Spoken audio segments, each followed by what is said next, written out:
Study session of the Aurora City Council for Monday, January 22nd, 2024 is called to order. Will the clerk please call the roll? Mayor Kaufman. Here. Councilmember Bergen. Here. Councilmember Coons. Present. Councilmember Gardner. Here. Councilmember Hancock. Here. Councilmember Drinsky. Here. Councilmember Lawson. Here. Councilmember Medina. Here. Councilmember Mario. Councilmember Sundberg. Here. And Mayor Pro Tem Sabanek. Here. There's no mayor updates. Are there any issue updates? Seeing none, is there any objection to moving the consent calendar forward, item number 2A through 2E? Seeing none, item number 2A through 2E of the consent calendar will move forward. Item number 3A, 2024 legislative priorities. Liz Rogers. Thank you, Your Mayor and government Council. relations. So if you look on pages 107 if you're using the paper version, or pages 108 if you're on the PDF, you'll see our 2024 legislative priorities. These are redone every year to more accurately portray what the city would like to take an interest in at the state and federal levels. So these have been put together by staff. None of these should seem too unfamiliar. They're things we've pulled from the past as well. But I'm happy to go through the top line items in detail or just answer questions if that's preferred. Discussion on that. What's your preference? Councilmember I Barney? just have a question on the F-16, Of course. because we've advocated for years on that. I thought they actually had some decision on that. No. No.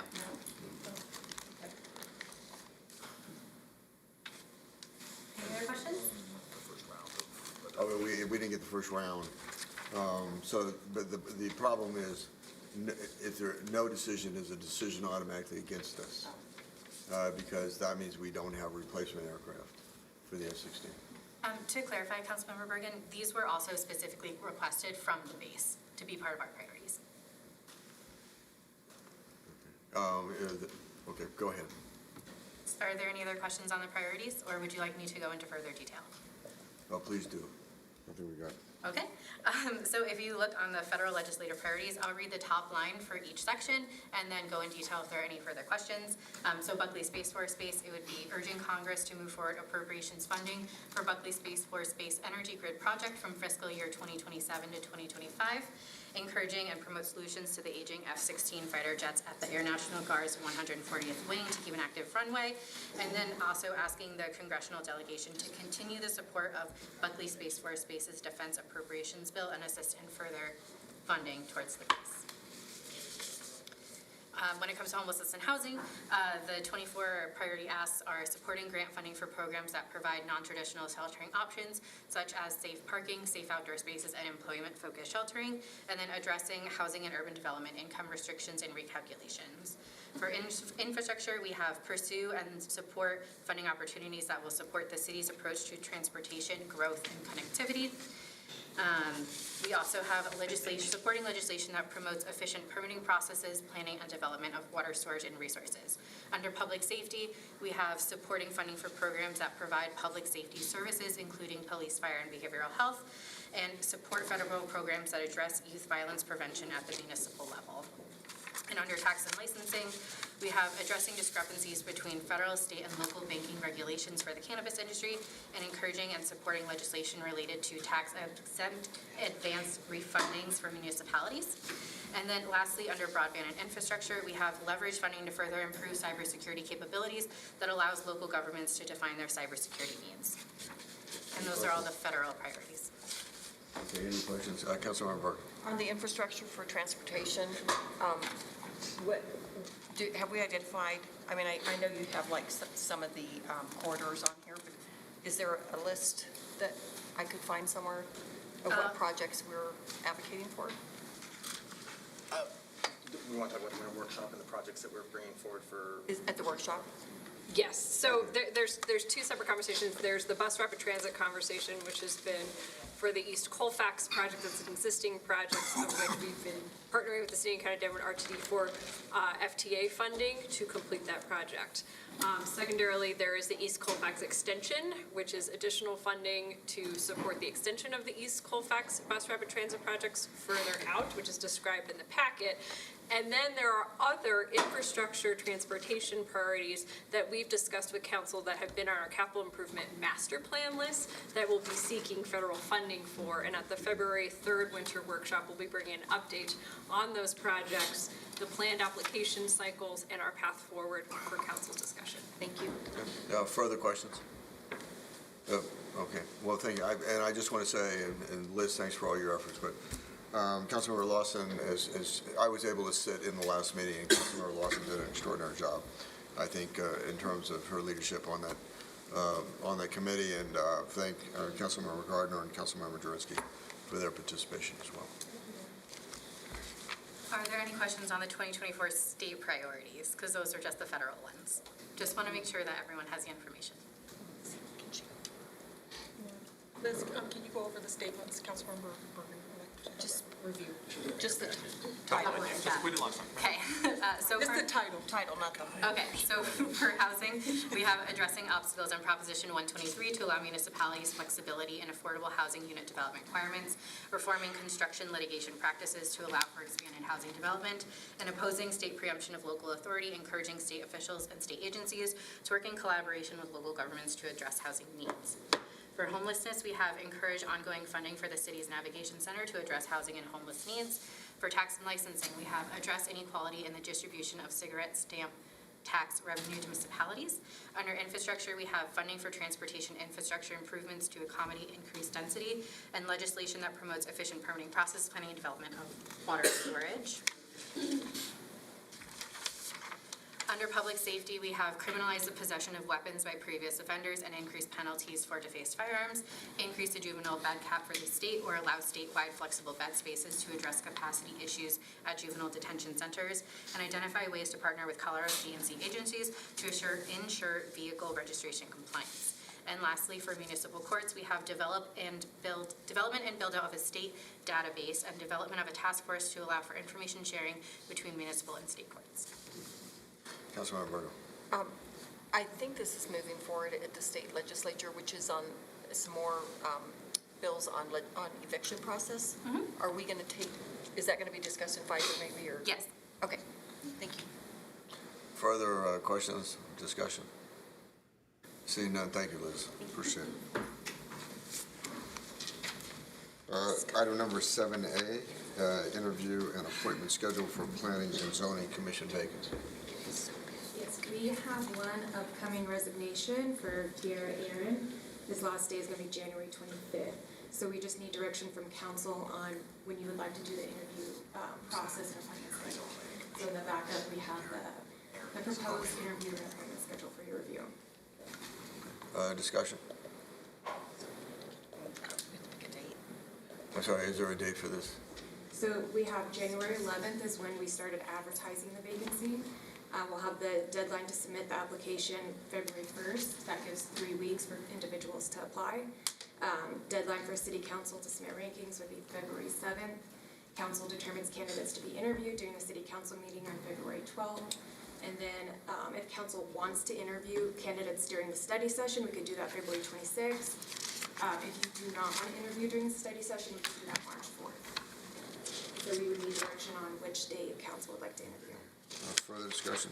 I mean, I'm fine. Councilmember Bergen. I'm fine with 26. My colleagues. I mean, I would agree unless it was like a super packed agenda. Otherwise, the 4th is one of the like off days for everyone's awareness. Yeah, so I support that. Okay. We'll manage that agenda to try and make sure you all have, depending on how many interviews you want to do, but 10 or 15 minutes per candidate. Okay. And then we'll do the appointment during March 11th council meeting. Okay. Thank you. Great. 7B, real-time streaming capabilities for council policy committee meetings. Scott Newman. Good evening. evening, Mr. Mayor, and members of council. Scott Newman, I'm the Chief Information Officer here for the city. So as the title implies, city staff would like to ask council for some direction on whether or not we can migrate policy committee meetings, specifically to Teams. As a little bit of background, we started using WebEx as the platform right after COVID first hit. In fact, Mr. Mayor, I remember, I think you were sitting right there, actually, on the very first virtual council meeting. How did I do? And I think it's no secret to various members that there have been some challenges, specifically with WebEx and some of the policy committee meetings. On Friday's meeting with Pfizer, in this room specifically, it's a little bit more difficult because we're actually doing 2 meetings simultaneously, WebEx and Teams. So there's a lot of advantages to migrating over to Teams. We can actually have all the meeting materials centralized in one place. We don't have to have separate machines to display information and stuff like that. So staff would like to request that. The only disadvantage to using Teams, though, is that Microsoft Teams, with WebEx, excuse me, let me back up for a second. Starting in 2022, communications started also live streaming all of the policy committees at the same time to YouTube. The downside with Teams is that Teams can do the stream, but the meeting organizer is the only person that can start the stream. So using Friday's meeting as an example, if Cindy was not here, since she was the meeting organizer, there would not be anybody that could trigger the live stream. So what we would like to do is propose a different approach where the liaison who schedules the meeting actually still schedules the meeting like normal, natively in Teams. They will record the session in Teams. And then within 24 hours, they will share that link with the communication staff. The communication staff will trim the video to make sure, you know, the beginning and the end of the meeting before it really starts, all that stuff's eliminated. And then we'll post that to YouTube. So it's still available on the city's communications YouTube channel. The public would still have access. And if public desired, they could still participate in the meeting either through the call-in line or through the Teams chat live. They just couldn't stream it through YouTube live.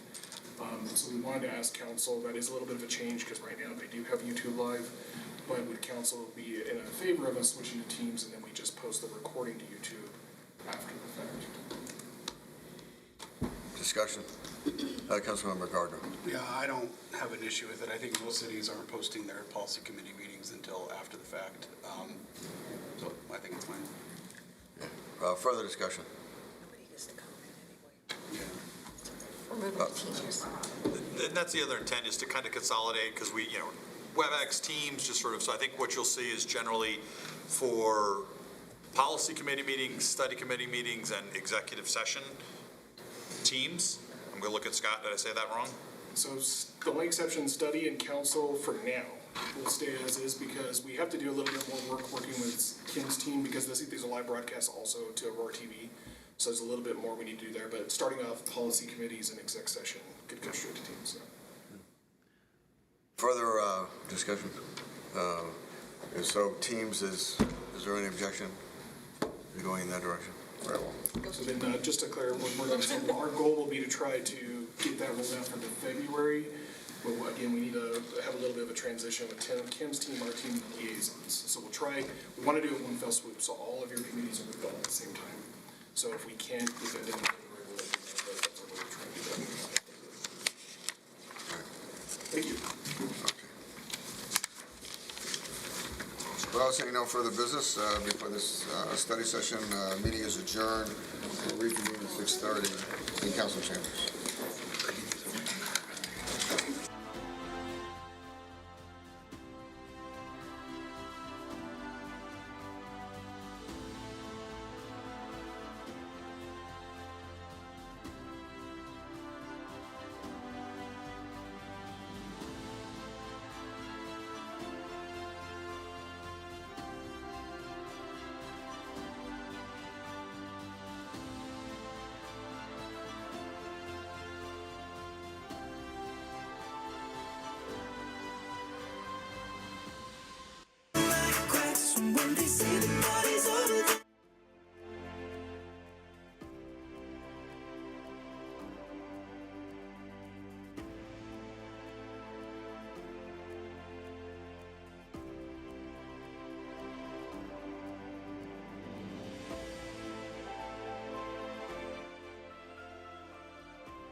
Thank